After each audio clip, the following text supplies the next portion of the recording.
Perth test में पाकिस्तान को इबरतनाक शिकस्त। ऑस्ट्रेलिया ने पहला टेस्ट 360 रन से जीत लिया। 450 रन हदफ के ताक़ुब में पाकिस्तान 89 रन पर ढेर। 8 बल्लेबाज डबल फिगर में दाखिल न हो सके। कप्तान शान मसूद और ओपनर अब्दुल्ला शफीक ने 2-2 रन बनाए। बाबर आजम 14, सरफराज 4 पर आउट। फ़हीम अशरफ 5, सलमान आगा 5 रन बनाकर पवेलियन लौट गए।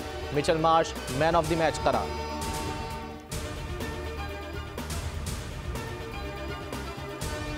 सुप्रीम कोर्ट के फैसले के बाद इलेक्शन कमीशन की आम इंतखाबात की तैयारियां जारी। डिस्ट्रिक्ट रिटर्निंग और रिटर्निंग अफसरान की ट्रेनिंग दोबारा शुरू। ट्रेनिंग 19 दिसंबर तक मुकम्मल कर ली जाएगी।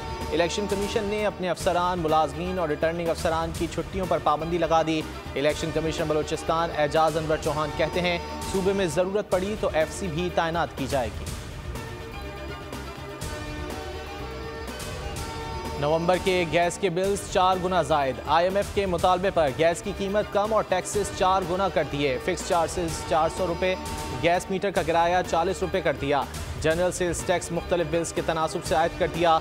147 रुपये की गैस खर्च करने वाला सारिफ 550 रुपये के टैक्सेस भरेगा। सारिफ पर 105 रुपये का GST भी लागू। सब्सक्राइब करें और बेल दबाएं ताकि कोई खबर रह न जाए।